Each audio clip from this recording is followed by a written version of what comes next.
Greetings and welcome back to the podcast. This episode, we are joined by Kyla Lawson, co-founder of Stack Technologies, a technology company focused on the energy sector based in Calgary, Alberta, Canada. Stack Technologies products include Petro Ninja, the BOE Report, BOE Intel, and an AI tool called Edith, which among other things helps companies manage and interpret data such as well and land files through digitization, indexing, and cataloging in one accessible platform. Kyla earned her Bachelor of Commerce degree from the University of Saskatchewan, is a co-founder of the Sports Equipment Bank, and a longtime board member and supporter of Kidsport Calgary. Among other things, we discuss software tools in energy, the growth of tech in Calgary, and why user interface is essential for business application. Enjoy. This podcast episode is sponsored by Enverus. Enverus is the world's largest energy-dedicated software-as-a-service company committed to helping customers close the gap between data and value creation. Enverus has been supporting the Canadian energy industry for over 30 years. Visit Enverus.com for more details. This podcast episode is powered by ATB Capital Markets. ATB Capital Markets provides financial solutions and strategic advisory services to help businesses thrive. With a track record of successful deal execution, ATB is a full-service investment dealer with a deep understanding and commitment to the industries it serves. Visit atbcapitalmarkets.com for more information. This episode is brought to you by Upgrade Labs. Upgrade Labs offers a comprehensive range of cutting-edge performance and recovery services that have been proven to optimize your health in minutes, not hours. Whether it's accelerating muscle mass and bone density or addressing injury and inflammation, start your experience by booking a free cell health analysis at upgradelabs.com/Calgary. This podcast is brought to you by Energy United. Energy United is an organization with a mission to promote practical energy policy across Canada. Energy United is building a community of Canadians that are passionate about Canada's natural gas and oil industry and are willing to take action. Energy United is driving change on issues that matter, all the way from the carbon tax to the emissions cap. Join Energy United to make a difference at energyunited.ca.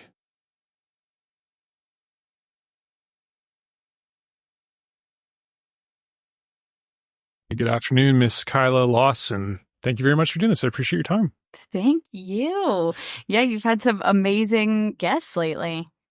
The listener, you're the co-founder of Stack Technologies. Yes. What is Stack Technologies? Stack is the data platform for the modern energy industry. So we are bringing technology to energy in new ways and doing a lot of modernization work around the energy back office. How'd you get into energy and why? I landed in Calgary for a job at Deloitte because everyone that I finished undergrad with either wanted to be an investment banker or get into management consulting. And I chose the latter because I, wasn't financy enough for investment banking.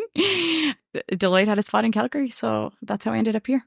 If I'm correct, you did a degree at the University of Saskatchewan? Yes, my undergrad is from U of S, so I, like a lot of people from Saskatchewan, Calgary's kind of 1 degree of separation with all the Saskies that end up here.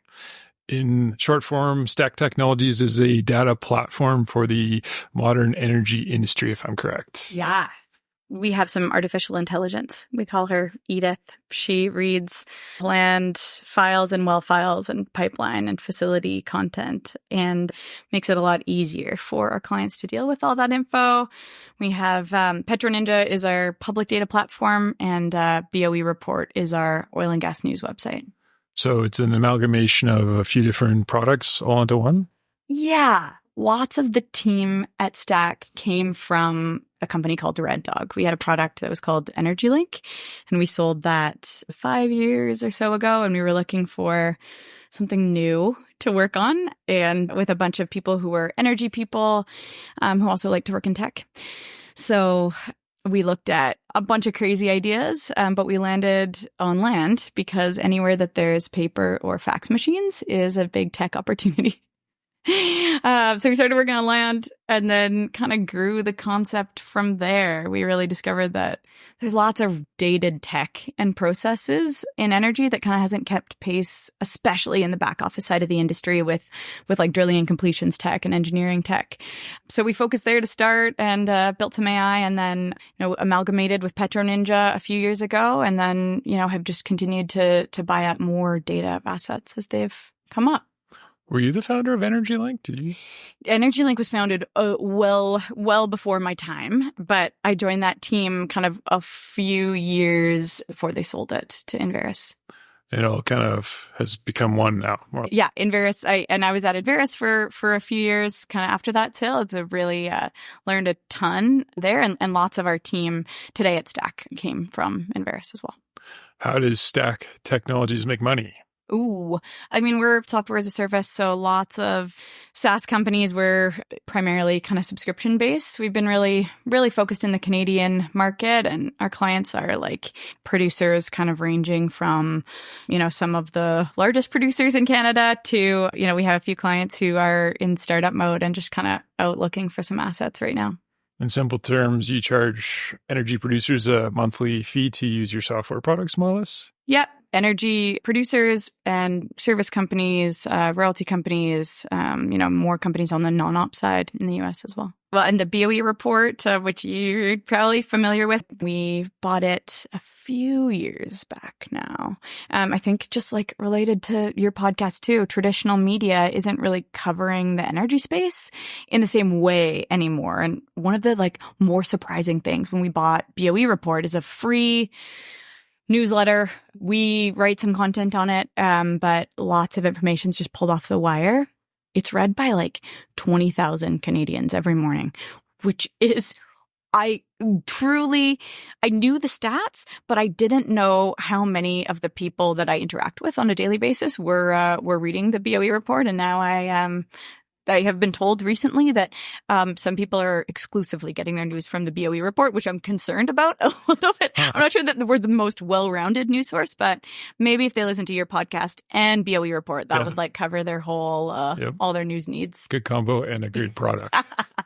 The idea was to combine all those things to help energy companies. How does combining all those companies help energy companies? Oh, great question. The energy space has been really underserved by software and like tech people like us. Lots of the software that companies use is like, honestly, the user interface of these are terrible. It's like we all need Google style technology. Lots of people say to us like, oh, it's demographics. It's like people don't want to use new tech. I'm like, my 90-year-old grandma is really great at using her iPhone. If we give people good technology, they will use it. So the aggregation of all the platforms is really about that, is about tying together like an end-to-end workflow and making it super easy for people to consume the information that they are looking for.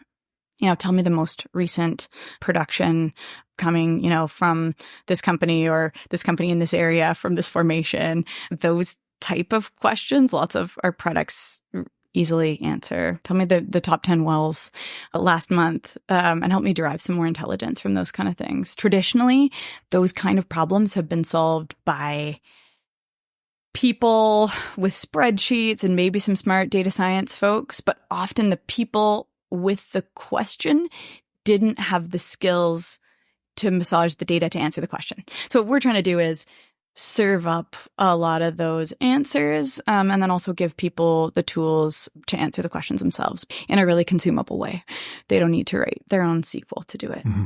Stack is proving that there's opportunity in the energy sector for tech, but why do you think the tech is overlooked energy sector at times? Ooh, okay, this is such a good question. So Jerry Greenall, who's one of your podcast guests, has said that shout out to Jerry. Shout out to Jerry. Yeah. She's my fairy godmother. Jerry has said that companies energy companies don't have a problem making big investments in technology when it comes to drilling tech and spending millions and millions of dollars on new technology. So it's sometimes surprising that they don't do that for kind of the rest of their business. And I would say largely that the onus for like that responsibility lies with the tech companies. When you give people good technology, they have no problem with using it. It's just ensuring that it's like the combination of the things, right? That the people who understand the assets and understand the industry and understand how, the relationship between land and drilling and completions and sort of like the whole life of an asset and all of this information that's spatially connected. When you understand all of that, it becomes a lot easier to design the technology to answer those questions.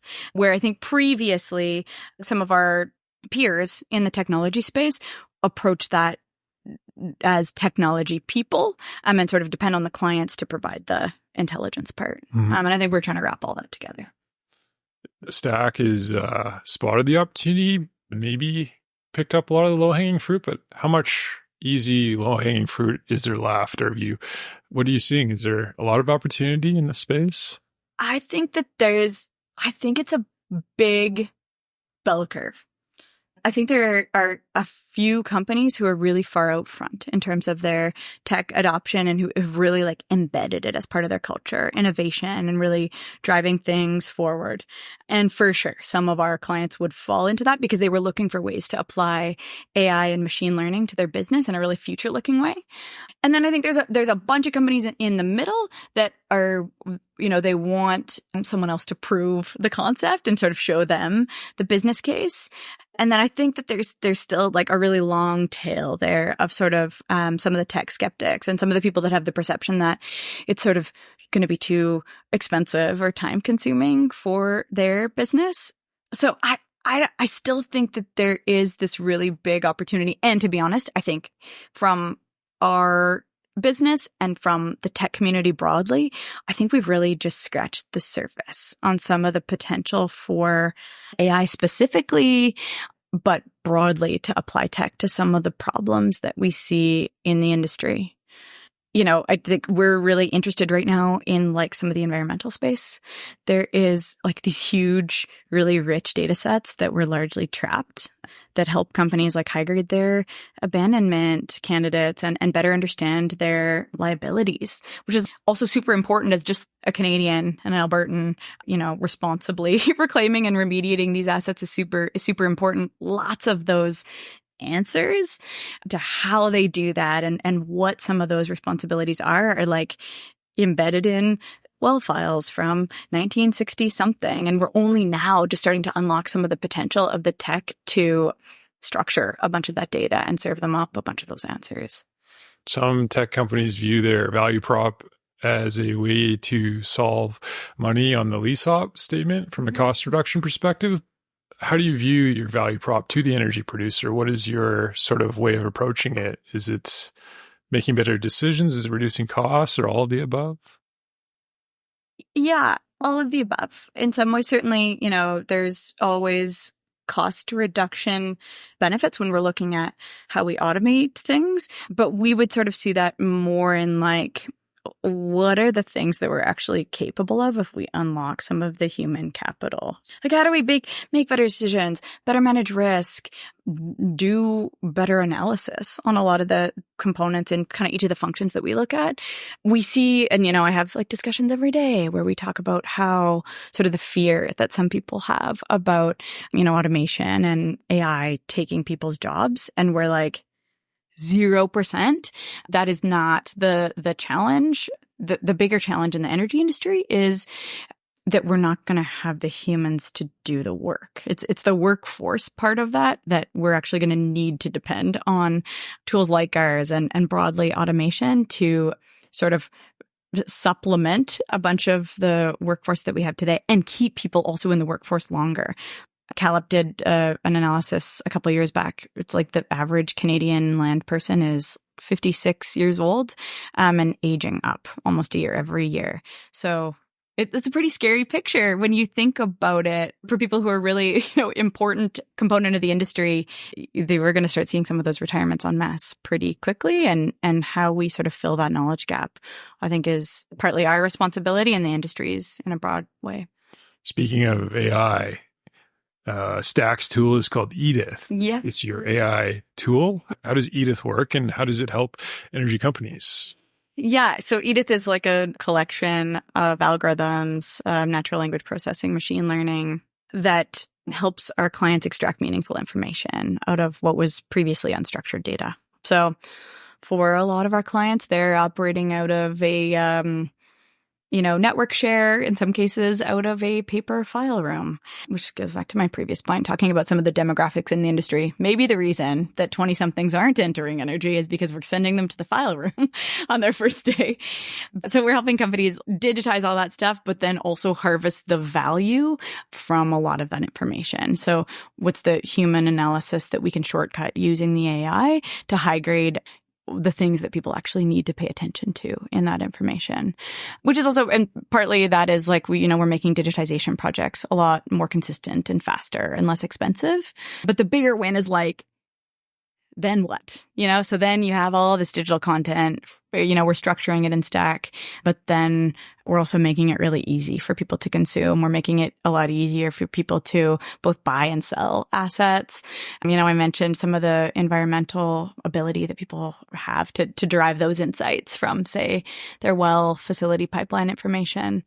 Yeah, we are, working on some workflow on road use and on, land transactions. And there's a bunch of really cool opportunities. We kind of feel like we've taken this approach of one of our clients calls it the besties approach, which is like really diving deep into our clients' businesses to understand what their kind of value drivers are and what a bunch of their pain points are. And then, we include a bunch of that in Stack subscriptions. So we sort of incent our clients to continue to tell us all of their ideas about the things that we could do to make the data management part of the energy industry better. Mm-hmm. And then we build it and keep going from there. This podcast episode is sponsored by Connate Water Solutions. Do you need cost-effective water sourcing options to supply your next drilling or completions program? Connate Water Solutions is a specialized hydrogeology company focused on water well drilling, testing, and water management services in Western Canada and Texas. Contact info@connatewater.com or check out connatewater.com for more details. From the perspective of a traditional energy producer, the core business is a well out in the field producing natural gas or oil. So with the tool Edith, how do you see that product helping that traditional process out? Is there anything that sticks out? Yeah. Almost all of the information about that asset ends up somewhere. Mm-hmm. Theoretically, all of that information ends up in the same spot. And as that asset, which to your point is the company's most valuable set of assets, all of the insights from all of that, the continued maintenance on that asset, how it is optimized over time, and then eventually the end of its life need to be well understood. And then, often in energy, that asset also gets sold to the next company and then maybe sold again. And the way that we kind of transfer all of the important insights about it over time can have a really material impact to clients' bottom lines. So we manage virtual data rooms in Stack, which give our clients transparency to the things that they are buying so that they can ensure that they are doing their proper due diligence on things. And then on the selling side, that they can also be really transparent about what is going out the door. So I would say that the sort of optimization potential and the transparency in all those transactions is the value. At the end of the day, AI is basically an algorithm, which is a set of instructions with the algorithms that Edith has produced. Are they proprietary to help producers or are they common knowledge? How does that work? Yeah, that Edith is the proprietary part of Stack. One of the core kind of parts of Stack is the content management side that we do. That is, our approach to it's unique and it's kind of energy specific. Similarly, we'd say that Edith's value is in her energy specificity. One of the big problems with AI, like cross industries is that you need a really big, really, healthy data set to train AI models on. And in energy, there are very few of those because we're sort of encumbered with these often early mature assets and, contracts that date back to a long, long time ago. So a big part of our business is creating the training data sets and structuring the data so that we can train AI models against them. And Edith works the same way cross industry. So we sort of don't train models for individual clients for the same reason. It's like we need to have really big data sets because a lot, 90x% of everything that we see is actually very consistent cross producer. Like some, asset specificity and some vintage specificity, but for the most part, it's, we're able to do it with really high confidence level. So you could say to producer, my algorithm is better than the guy down the street. Yeah, and I think one of the cool parts about working in Canada is that also all of the tech companies know each other and are pretty friendly. So in Canada, on the AI side specifically, we don't really have competitors. For sure, we have clients. We have at least a couple of clients who have tried to do something similar themselves in-house, but it's the rub is needing a huge volume of data to do it. And on the Petro Ninja side of our business, we also have all of the public records as well. So anything that's ever been filed with the regulator. So that helps in training the AI. A lot of it also comes down to interpretation. How much does that weigh in on the equation of things with the person on the other end interpreting the data correctly? Oh, totally. Yes, a huge part. And that's the part that we're that is the human part. Edith can look at a huge amount of data and make sense of it way faster. We did a project with a client on a significant transaction recently where we brought in, 5 or 6 terabytes of data, a couple million documents, kind of over a weekend. And Edith can structure all the information that kind of quickly. So way faster than a human could do it, or a huge team of humans could do it. So that then we could turn that information back in a structured way to asset teams so that they can then do the interpretation side of it, which we would say that's still the, super important human part of the industry. Is there an area of the energy sector that you feel is the biggest value prop for AI? Is it field data capture? Is it drilling better wells? Is it cost reduction on the lease op? There are so all of the above. There's still so much work, I think, to be done here. I think one of the things that we'd be really, that we're really opening up the potential for is companies to share some of their proprietary data with each other. So proactively do things like share their DOI information with some of their partners and at least understand what some of those discrepancies are proactively so that they can better manage. There's a ton of really huge effort in the industry that happens when there's disputes at the very end of the process, which is kind of EnergyLink in the world that I came from. There's a really big opportunity that we have to share transparently information between companies earlier in the process so that we can avoid all of kind of the data atrophy that happens downstream. And I think we're really just starting to scratch the surface on what could be possible there with a centralized industry database for some core data attributes. And Canada's so well positioned in this space because, we're all in one city. It is kind of 1 degree of separation. Everyone knows each other and the decision making is relatively centralized too. So yeah, I think there's a big, big potential there. And I think companies will really start looking there relatively soon, especially as we start seeing some of the demographics changing. The top energy companies and a lot of the top leaders in the energy business would argue that it's a rock first business. Without good rock, it's hard. So how does AI help that process with finding new oil and gas and the reservoir analysis and all the geology? How does that work? And that is funny when you said that about what are some of the biggest potential areas. I do point to some of the geology side, and I'm not a engineer. I have a management consulting background, so I'm just good at understanding what some of the problems are and how we might apply some of the tech to solve them.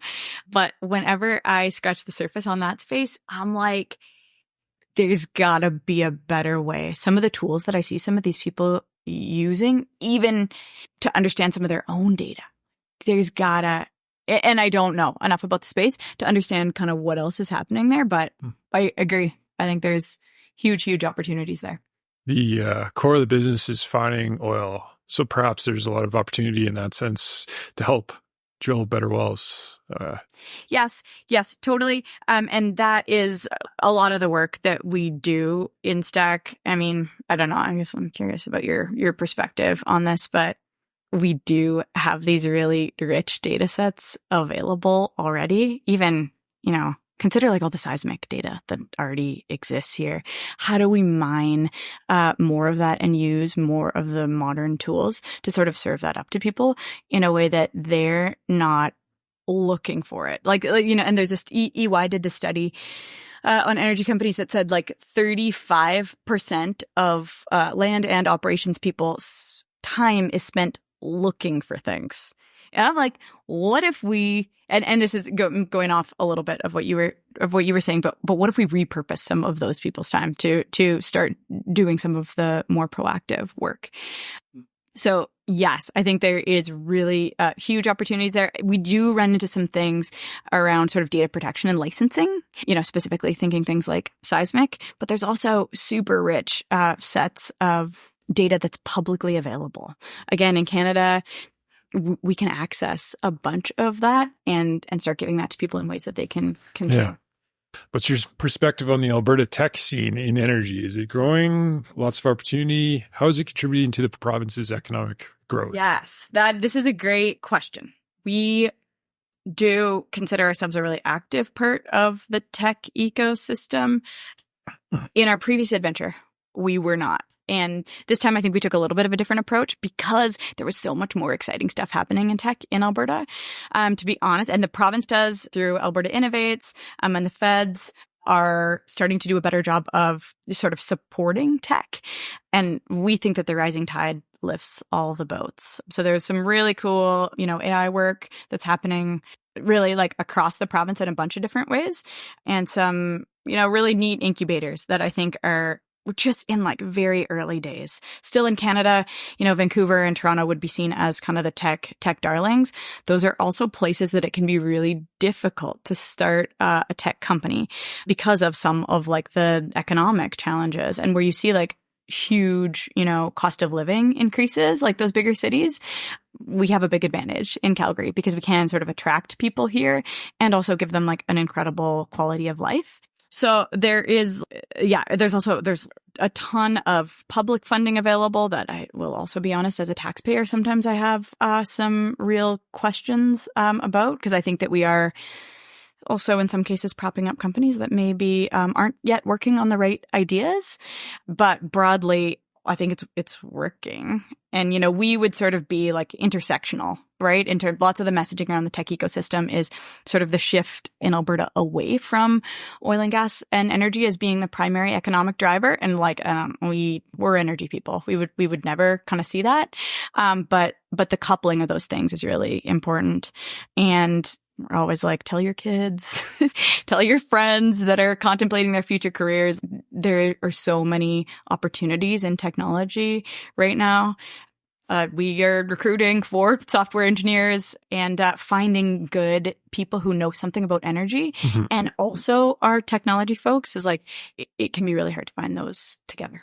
It's an interesting subject. It seems like tech and energy kind of go hand in hand. Yeah. Like the conditions are right for larger tech growth in Alberta. Totally. Exactly. I completely agree. I think that we have all of the ingredients. Yeah. And I think it takes time. It can take for post-secondary institutions and stuff to start catching up to some of the skills that we really need in energy. I think it's taking a minute. So we're like a teenager as a Alberta, tech industry. And I would say like a ton of that is focused in Calgary. And there's some really neat companies too. some of our peers in the tech space are doing some really wild stuff. Like there's the Alberta tech company who one of the founders is a buddy. She does Face ID for cattle and livestock.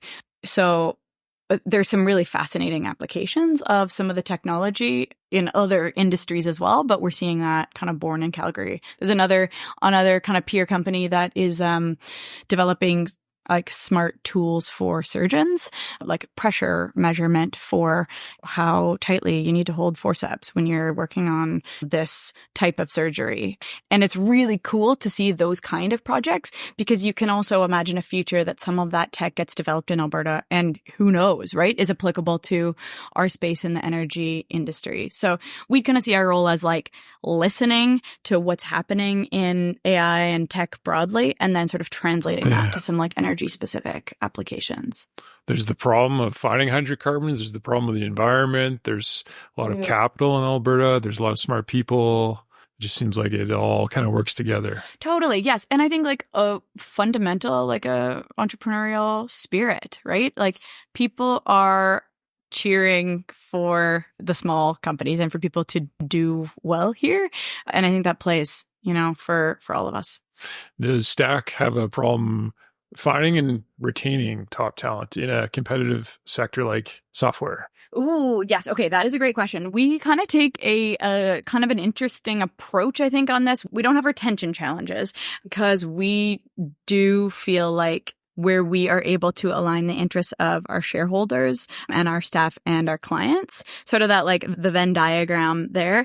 When we connect all of those interests, we are able to keep our clients happy and keep our investors happy and keep our staff happy. So our company is owned 80, maybe 90% by the staff that work in the company every day, which really helps our clients too, because they know that the staff also have their best interests at heart. And I think that's helped us a ton on the recruiting front too, that people who have sort of an entrepreneurial mindset, Stack is a really good home for those kind of people because they are able to sort of do the right things to keep moving the business forward. But recruiting's always a challenge. I mean, if you know anybody, let me know because, we are growing and continuing to expand the product really aggressively. So our team is growing really quickly as well. Biggest challenge for Stack up to this point? We don't run into it as much anymore. But when we first started on the idea of Stack, we had like a couple PowerPoint slides and they were very, very bad PowerPoint slides. And we sort of shopped them around with a few potential clients, just try to get feedback. Like, what do you think? If we do this, is this an idea? And at some point we were looking for some investments. We went to one of the people that was our investor in EnergyLink and did very, very well, let's say. He works at, one of the top 5 E&Ps in town. And he said, not only would I not ever buy this for our company, as a friend, I encourage you not to do this. Like, I'm worried about you. And I definitely thought about that for a minute because I really respect him and his opinion. And he was completely wrong. He just said, don't build things for the back office part of energy. People really like the really terrible tools that they use every day. And they're not looking for change. They're not looking for a step change. They don't want AI. Just let them work the same way that they always have. And he was wrong. He was completely wrong. Thankfully, we did not listen to his advice and kept trucking. But we do run into that perspective still on occasion. I think now we've proven it with companies of like kind of all different sizes. And fortunately, we have some really incredible clients who are always willing to talk to people about that kind of like peer-to-peer discussion and talk about their experience working with us. But we for sure still run into people that are like, no, not making this kind of investment, or we are way happier to do this with humans than to invest in the tech long term. When you approach a traditional E&P company who has their time and interests elsewhere, maybe just drilling good wells or working on the latest M&A deal, how do you get in the door, so to speak? What's your value prop or your pitch? Do you just say, I'm going to save you money or help you make better decisions? How do you approach that? I guess the sales part of the business. Oh, yes. So, honestly, like I said, we are at this point, we're very lucky that usually by the time I do the sales side of our business, so by the time I walk in the door, the people know something about us or have talked to someone who works at a company that uses Stack. Huge word of mouth. And that's like a huge opportunity that we have.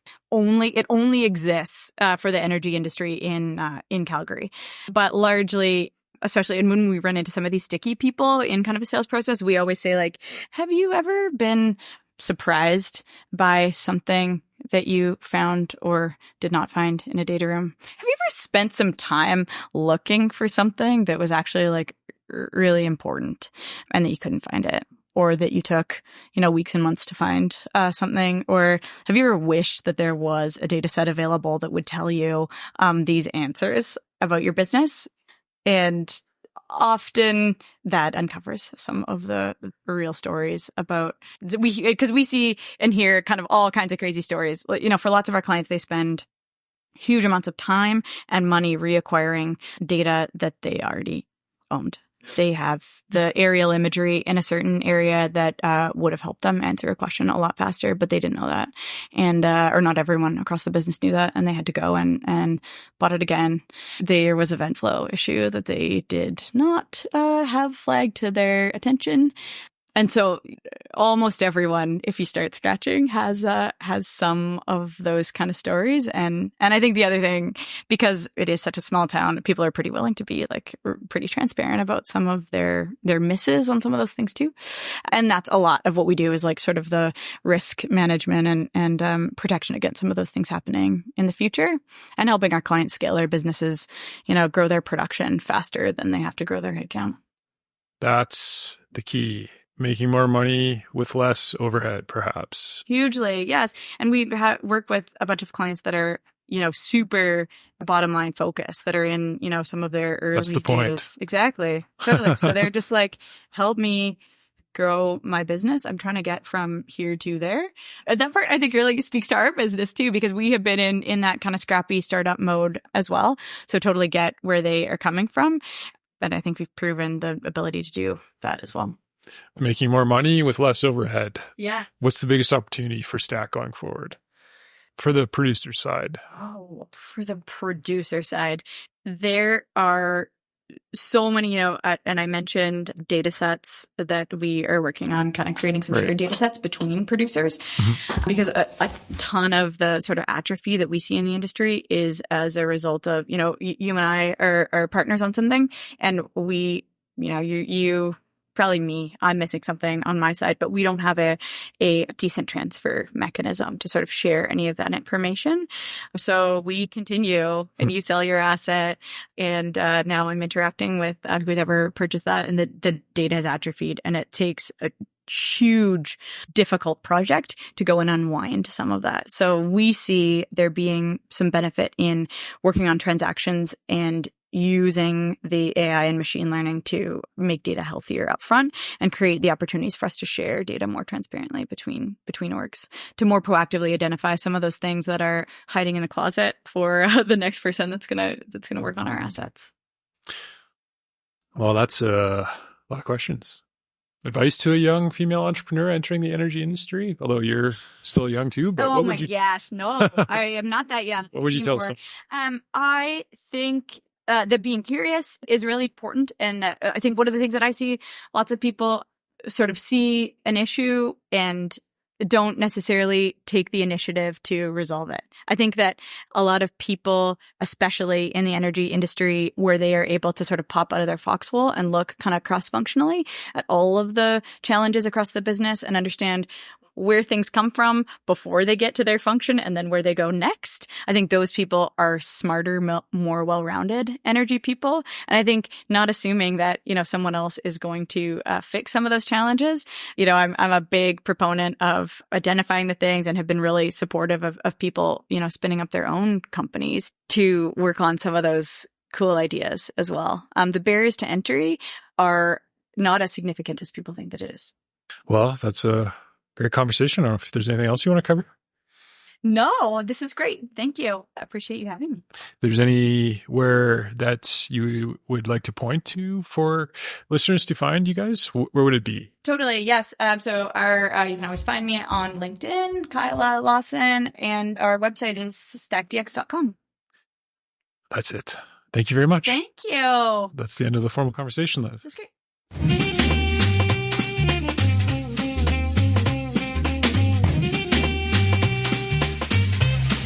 Hello, listeners out there. Thanks for checking out the podcast. Hopefully the episode provided some insights. If you enjoyed the show, check out trose.ca where more episodes are yet to come. You can also subscribe to the podcast where your token of support is much appreciated. Until next time, happy coffee drinking.